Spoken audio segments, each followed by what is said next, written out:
Hello friend, welcome back to the channel again. आज हम इस वीडियो में आगे कंटिन्यू करेंगे अपने डेली के इम्पोर्टेंट एमसीक्यूज़ को। तो वीडियो को एंड तक ज़रूर देखिएगा, तभी आपको कंसेप्ट समझ में आएगा। और अभी तक अगर आपने हमारे चैनल को सब्सक्राइब नहीं किया है तो चैनल को सब्सक्राइब कर दीजिए। तो चलते हैं अपने इम्पोर्टेंट क्वेश्चंस पर। गाइस, पिछली वीडियो में हमने 10 क्वेश्चन को कवर कर लिया था। आज हम कंटिन्यू करने वाले हैं वहीं से। 11th क्वेश्चन है ये हमारा।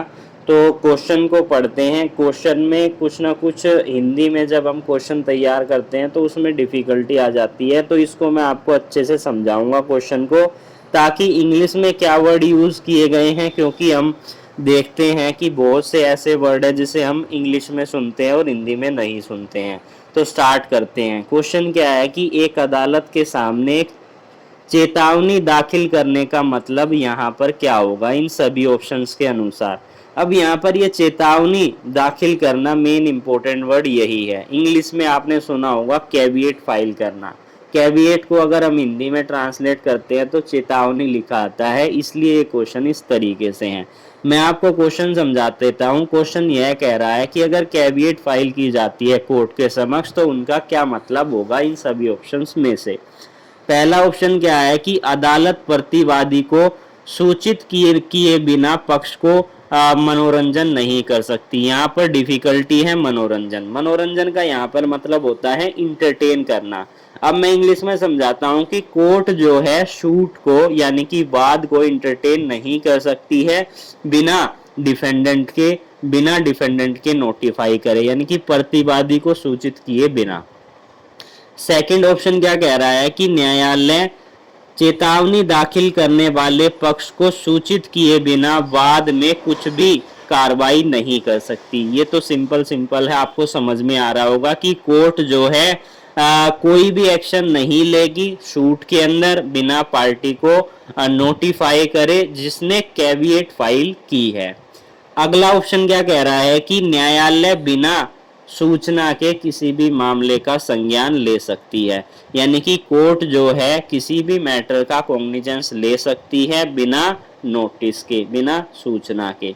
नेक्स्ट ऑप्शन क्या कह रहा है कि न्यायालय को अनिवार्य रूप से पक्षकारों को मध्यस्थता के लिए भेजना चाहिए, यानी कि ये कह रहा है कि कोर्ट के लिए नेसेसरी है कि वो पार्टी को मीडिएशन के लिए भेजे। बात करें अगले ऑप्शन के बारे में कि न्यायालय उच्च न्यायालय की मंजूरी के बिना वाद का मनोरंजन नहीं कर सकता, यानी कि वाद को इंटरटेन नहीं कर सकता। यानी ये कह रहा है कि कोर्ट जो है शूट को इंटरटेन नहीं करेगा जब तक कि उसे हाई कोर्ट से अप्रूवल नहीं आ जाती। तो इसका सही जवाब क्या है आपके अनुसार? मेरे अनुसार इसका सही जवाब है सेकंड ऑप्शन। यानी कि सेकंड ऑप्शन में ये कहा गया है कि कोर्ट जो है कोई भी एक्शन नहीं लेगी किसी भी शूट में बिना पार्टी को नोटिफाई करे जिसने कैविएट फाइल की है।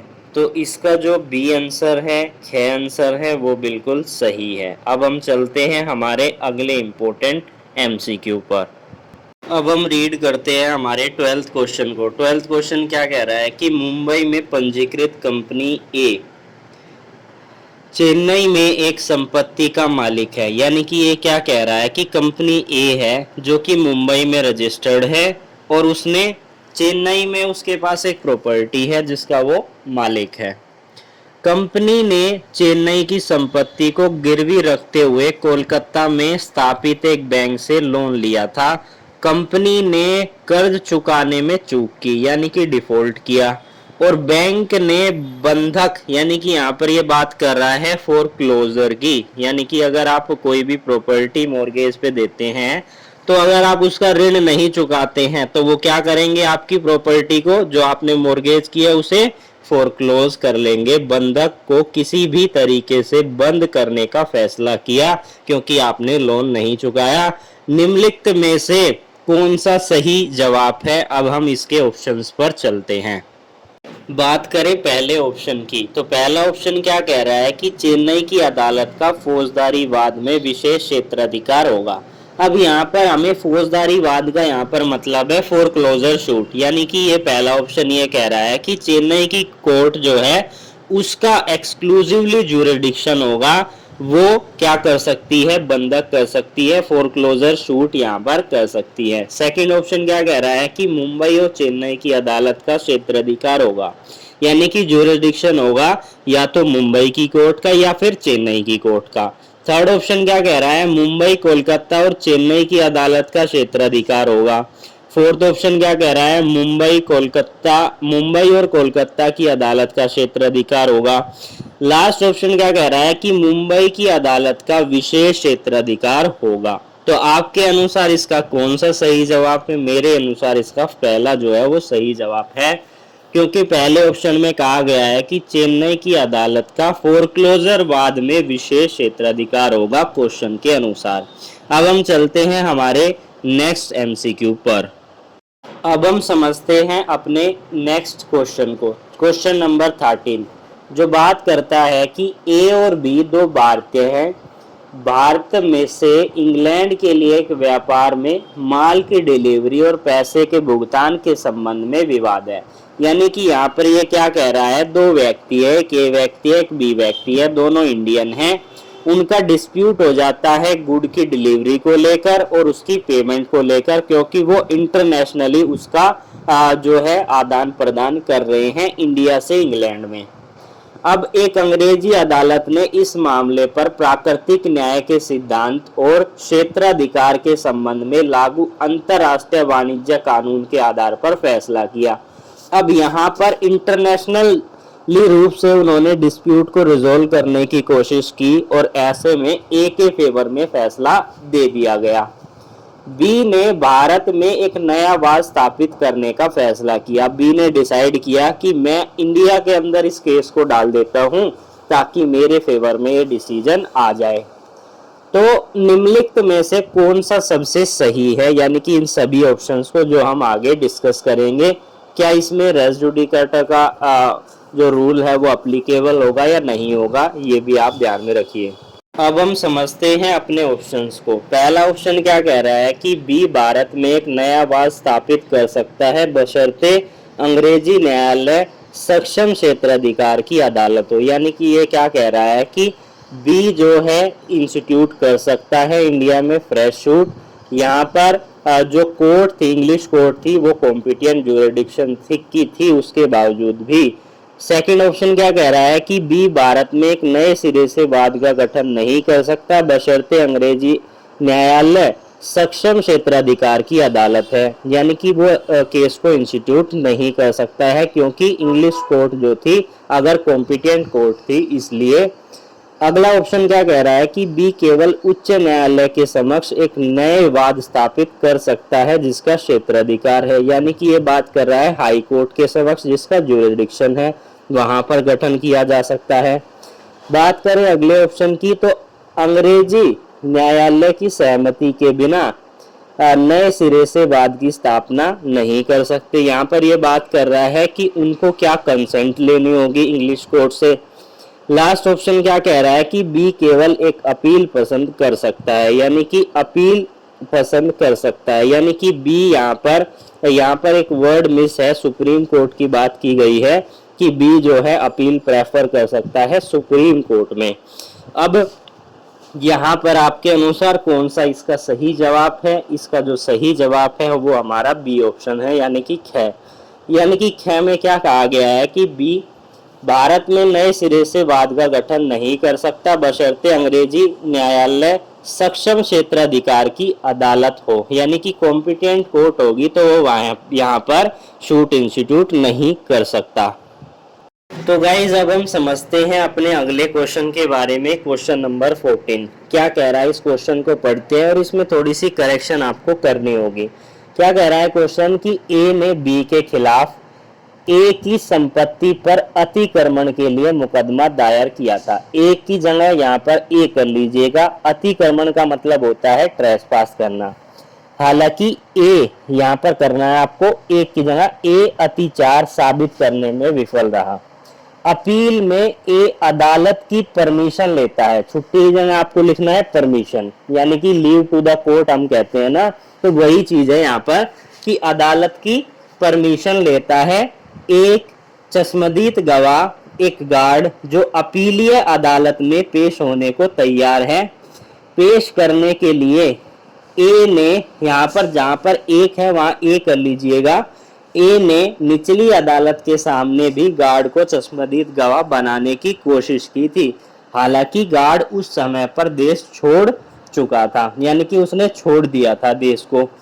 कई समन जारी होने के बावजूद भी निचली अदालत के सामने अपील करने में वो नाकाम रहा। तो क्या यहाँ पर जो गार्ड है उसे अनुमति दी जाएगी एज एन गवाह जो बनाया जा सकता है? तो ऑप्शंस को पढ़ते हैं, फिर समझेंगे इसका सही जवाब क्या है। हम समझते हैं अपने जो ऑप्शन है उनको और पता लगाते हैं कि कौन सा सही जवाब है। पहला ऑप्शन क्या कह रहा है कि अपीलीय न्यायालय गार्ड को चश्मदीद गवाह के रूप में पेश नहीं होने दे सकती। दूसरा ऑप्शन क्या कह रहा है कि अपीलीय न्यायालय निचली अदालत से साक्ष्य को पुण्य सराहना करने, यानी कि री एप्रिशिएट करने और नया फरमान पारित करने के लिए कह सकती है, यानी कि फ्रेश डिग्री पास कर सकती है जब विटनेस को री एप्रिशिएट किया जाएगा। थर्ड ऑप्शन क्या कह रहा है कि वह अपीलीय अदालत गार्ड को चश्मदीद गवाह के रूप में पेश करने की अनुमति दे सकता है। अगला ऑप्शन क्या कह रहा है कि अपीलीय अदालत गार्ड को चश्मदीद गवाह के रूप में पेश करने की अनुमति दे सकता है, लेकिन गार्ड के बयान को रिकॉर्ड में नहीं लाया जा सकता। जब उसे रिकॉर्ड में ही नहीं लाया जाएगा तो उसका फायदा क्या? लास्ट ऑप्शन क्या कह रहा है कि अपीलीय न्यायालय गार्ड को चश्मदीद गवाह के रूप में पेश करने की अनुमति देगा तभी जब प्रतिवादी गार्ड को चश्मदीद गवाह के रूप में पेश करने की सहमति देगा, यानी कि यहाँ पर डिफेंडेंट सहमति देगा तभी उसको जो है अलाउ किया जाए, ये भी ठीक नहीं है। तो आपके अनुसार कौन सा इसका सही जवाब है? हमारे अनुसार तीसरा यानी कि ग जो है इसका सही जवाब है, यानी कि यहाँ पर अपीलीय कोर्ट अदालत गार्ड को चश्मदीद गवाह के रूप में पेश करने की अनुमति दे सकती है। अब चलते हैं हमारे अगले क्वेश्चन पर। तो गाइज अब हम समझते हैं हमारे 15th क्वेश्चन के बारे में, यानी कि 15वां क्वेश्चन। क्या कह रहा है ये क्वेश्चन कह रहा है कि मौजूदा राज्य के क्षेत्र से एक नए राज्य के गठन के संबंध में निम्नलिखित में से कौन सा सही है। यानी कि ये क्वेश्चन हमने लिया है अपने संविधान से, कॉन्स्टिट्यूशन से। ये क्वेश्चन कह रहा है कि एग्जिस्टिंग स्टेट की टेरिटरी से नए स्टेट का फॉर्मेशन किस तरीके से किया जाएगा और इन सभी ऑप्शंस में से कौन सा ऑप्शन सही है। पहला ऑप्शन क्या कह रहा है कि संसद को भारत के संविधान के अनुच्छेद 3 के तहत भारत के क्षेत्रों में एक नए राज्य को स्वीकार करने का अधिकार है। दूसरा ऑप्शन क्या कह रहा है कि संसद संविधान के अनुच्छेद 3 के तहत भारतीय संघ के एक भाग के रूप में एक नया राज्य बना सकती है, लेकिन तभी जब प्रभावित राज्यों के विधानमंडल इस आशय के लिए 2/3 बहुमत के साथ एक प्रस्ताव पारित करेंगे। थर्ड ऑप्शन की बात करें, प्रभावित राज्यों के विधानमंडल इस आशय के लिए 2/3 बहुमत के साथ प्रस्ताव पारित करके भारत संघ के एक भाग के रूप में एक नया राज्य बना सकते हैं। नेक्स्ट ऑप्शन क्या है, संसद संविधान के अनुच्छेद 3 के अंतर्गत मौजूदा राज्य के क्षेत्रों से राष्ट्रपति की सिफारिश पर एक नया राज्य बना सकते हैं और यदि इस उद्देश्य के लिए विधायक को उनके विचारों के लिए प्रभावित राज्यों के विधानमंडल और ऐसे विचार प्राप्त करने की समय अवधि समाप्त हो गई है। बात करें अगले ऑप्शन की, तो संसद संविधान के अनुच्छेद 4 के तहत मौजूदा राज्य के क्षेत्र से एक नया राज्य बना सकते हैं। ऐसा करने के लिए इसे तदनुसार संविधान की पहली और चौथी अनुसूची में उपबंधों में संशोधन करना चाहिए और किसी अन्य संकल्प को पारित करने की आवश्यकता नहीं है। तो यहाँ पर कौन सा इसका सही जवाब है? तो इसका जो सही जवाब है वो है हमारा फोर्थ ऑप्शन। अब हम बात करते हैं हमारे अगले क्वेश्चन के बारे में। अब हम समझते हैं अपने 16th क्वेश्चन के बारे में। क्या कह रहा है ये क्वेश्चन कि संविधान का कौन सा प्रावधान राज्य को गैर नागरिकों के किसी भी पिछड़े वर्ग के पक्ष में राज्य के तहत सेवाओं में नियुक्तियों या फिर पदों के आरक्षण का प्रावधान करने का अधिकार देता है जो राज्य की राय में पर्याप्त प्रतिनिधित्व नहीं है। राज्य के अधीन सेवाएं, यानी कि इन सभी ऑप्शंस में से कौन से ऑप्शन में ये कहा गया है कि नॉन सिटीजन जो भी बैकवर्ड क्लासेस के हैं उनको उनकी सर्विस में रिजर्वेशन देना, उनके अपॉइंटमेंट के लिए, उनकी पोस्ट के लिए, तो कौन सा आर्टिकल है इंडियन कॉन्स्टिट्यूशन का? क्या यह बात लिखी हुई है संविधान के अनुच्छेद 13 के अंदर, संविधान के अनुच्छेद 15(3) के अंदर, या फिर अगला ऑप्शन है 15(4) के अंदर, या फिर 16(4), या फिर इसमें से कोई भी नहीं है? आपके अनुसार इसका सही जवाब कौन सा है? इसमें से कोई भी प्रावधान नहीं है, इसलिए लास्ट जो है इसका सही जवाब है। अब हम समझते हैं अपने क्वेश्चन नंबर 17 को, पढ़ते हैं। निम्नलिखित रिट में से कौन सी सुप्रीम कोर्ट के दावे की वैधता की जांच करने के लिए उपयोग कर सकते हैं कि कोई व्यक्ति सार्वजनिक पद पर दावा करता है? यानी कि ये कह रहा है कि कोई भी पब्लिक पर्सन है और वो ये असिस्ट कर रहा है, वो ये कह रहा है कि मैं एक्चुअली में इस पोस्ट के लिए लायबल हूँ, तो ऐसे में और ऐसे व्यक्ति को सार्वजनिक पद से हटाने के लिए यदि दावा अच्छी तरीके से स्थापित नहीं है, वो ये कह रहा है कि मैं इसके लिए लीगली यहाँ पर एलिजिबल हूँ इस पोस्ट के लिए, लेकिन वो लीगली एलिजिबल नहीं है, तो ऐसे में उस व्यक्ति को हटाने के लिए कौन सी रिट इस्तेमाल की जा सकती है? अब आपको समझना होगा ये जो सभी ऑप्शन हिंदी में दिए हुए हैं, इसका एक्चुअली में, क्योंकि हम रिट को इंग्लिश में हमें याद होता है, हिंदी में हमें पता नहीं होता, तो पहला ऑप्शन है प्रामादेश, जिसे हम मैंडेमस रिट कहते हैं, यथास्थिति। दूसरा जिसे हम क्वा वारंटो कहते हैं।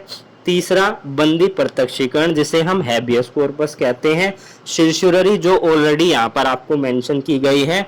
निषेधक की रिट, यानी जिसे हम प्रोहिबिशन कहते हैं। तो ऐसे केस में जब भी बात करते हैं किसी पब्लिक सर्वेंट की जो लीगली रूप से उस पोस्ट पर बैठा हुआ है, एक्चुअली में वो लीगली रूप से सही तरीके से नहीं बैठा है, उसके पास पर्याप्त डिग्री नहीं है, तो ऐसे में क्वा वारंटो रिट जो है अप्लाई की जाती है, यथास्थिति वारंटो की रिट। तो ख जो है इसका बिल्कुल सही जवाब है। अब हम समझते हैं हमारे अगले ऑप्शन को। तो गाइज अब समझते हैं अपने 18th क्वेश्चन के बारे में। 18th क्वेश्चन क्या कह रहा है कि धन वैदिक के संबंध में निम्नलिखित में से कौन सा सबसे सही है?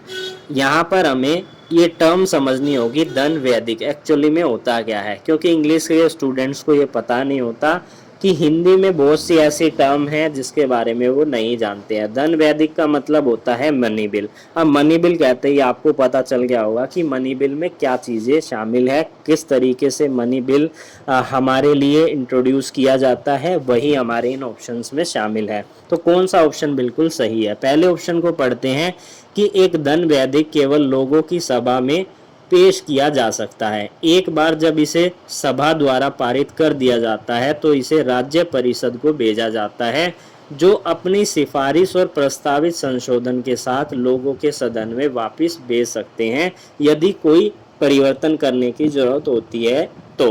हालांकि लोगों का सदन ऐसी सिफारिश और प्रस्तावित संशोधन से बाध्य नहीं होता है। सबसे पहला तो ऑप्शन ये है। सेकंड ऑप्शन क्या कह रहा है कि एक धन वैदिक केवल राज्य की परिषद में पेश किया जा सकता है एक बार जब, यहाँ पर बात की गई है राज्य, एक बार जब इसे राज्य की परिषद द्वारा पारित कर दिया जाता है तो इसे सभा में भेजा जाता है, जो इसे अपनी सिफारिश और प्रस्तावित संशोधन के साथ राज्य की परिषद को वापस भेजा जाता है। हालांकि राज्य की परिषद ऐसी सिफारिश और प्रस्तावित संशोधन से बाध्य नहीं है।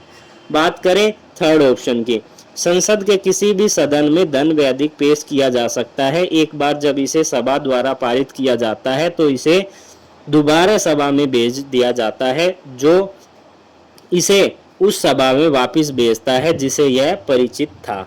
अगला ऑप्शन क्या कह रहा है कि संसद के किसी भी सभा में धन वैदिक पेश किया जा सकता है। एक बार जब इसे सभा द्वारा प्रस्तुत किया जाता है तो इसे दोबारा सभा में भेज दिया जाता है, जिसे इसे उस सभा में वापस भेज सकता है जिसमें इसे सिफारिश और प्रस्तावित संशोधन के साथ पेश किया गया था, यदि कोई हो, और जिस सदन में धन वैदिक पेश किया गया था वह इनाम है और ऐसी सिफारिश और प्रस्तावित संशोधन से।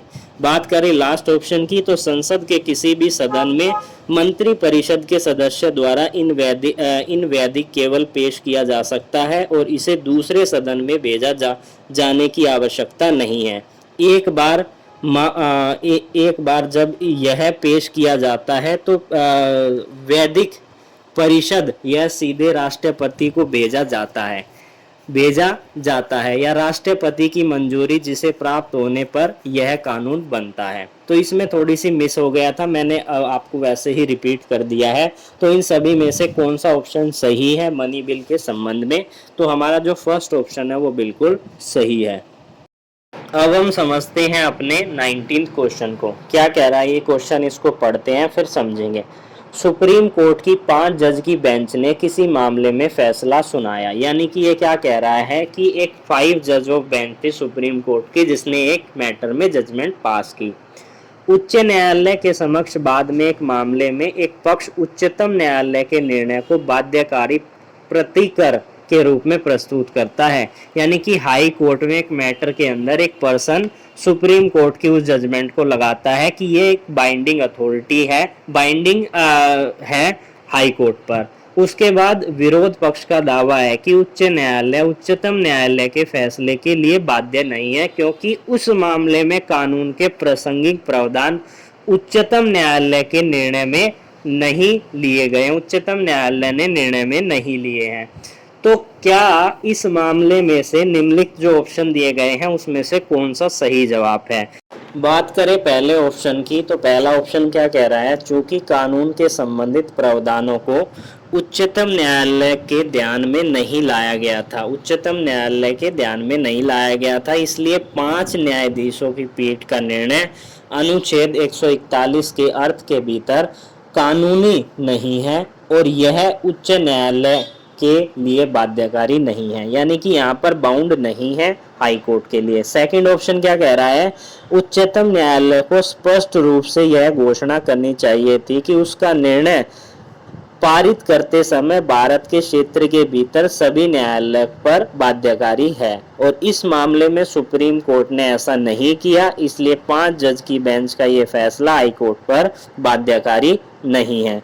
बात करें नेक्स्ट ऑप्शन के बारे में, उच्च न्यायालय उच्चतम न्यायालय के निर्णय की इस आधार पर अनदेखा नहीं कर सकता कि कानून के प्रासंगिक प्रावधानों को उसने ध्यान में नहीं लाया गया। अनुच्छेद 141 के तहत यह संविधान के फैसले से बाध्य होगा। यानी कि ये कह रहा है कि यहाँ पर बाइंडिंग होगा, भले ही उसने उसको लॉ के पॉइंट को यहाँ पर नहीं लाया गया हो।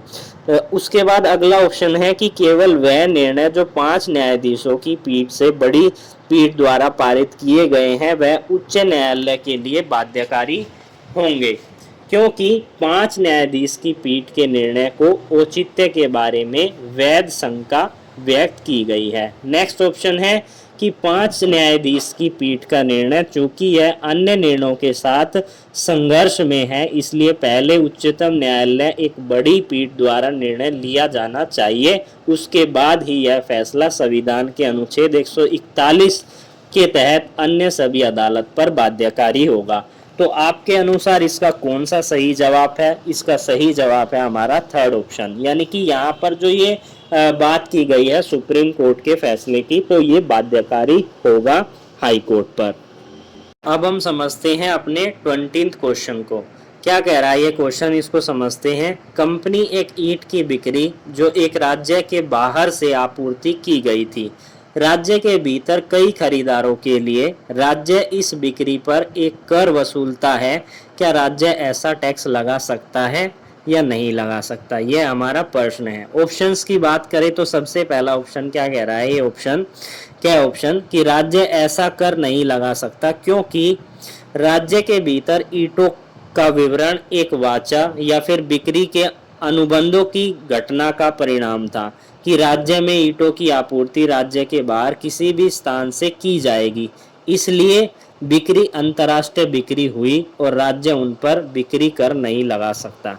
बात करें दूसरे ऑप्शन के बारे में कि राज्य ऐसा कर नहीं लगा सकता क्योंकि राज्य के भीतर ईंटों की विवरण को राज्य के भीतर होने वाली बिक्री नहीं माना जा सकता। आदेश में यह है कि राज्य इस तरह के एक कर लगा सकता है यदि पुष्टि करना आवश्यक है। बात करें अगले ऑप्शन की, राज्य ऐसा कर नहीं लगा सकता क्योंकि संविधान में ऐसा कोई प्रावधान ही नहीं है जिसमें किसी राज्य को बिक्री पर कर लगाने की अनुमति दी गई हो। यह शक्ति विशेष रूप से केंद्र सरकार में निहित है। बात करें अगले ऑप्शन की, राज्य ऐसा कर लगा सकती है क्योंकि ईंटों की बिक्री राज्य के क्षेत्र में हुई थी और राज्य के बाहर से ईंटों की डिलीवरी का कोई इस मामले पर कोई भी असर नहीं पड़ेगा। बात करें लास्ट ऑप्शन की, तो राज्य ऐसा कर लगा सकती है क्योंकि खरीदार राज्य के क्षेत्र में स्थित थे और यह तथ्य कि विक्रेता राज्य से बाहर था या कि ईंटों को राज्य के बाहर से वितरण किया जा सकता था, इस मामले पर कोई प्रभाव नहीं पड़ेगा। तो आपके अनुसार इसका कौन सा सही जवाब है, आप हमें कमेंट करके कमेंट में बताइए। हमारे हिसाब से फर्स्ट जो ऑप्शन है वो बिल्कुल सही है। इसी तरह की और इंटरेस्टिंग वीडियो के लिए आप हमारे चैनल को जरूर सब्सक्राइब कीजिए। फिर मिलेंगे एक न्यू वीडियो के साथ, तब तक के लिए धन्यवाद।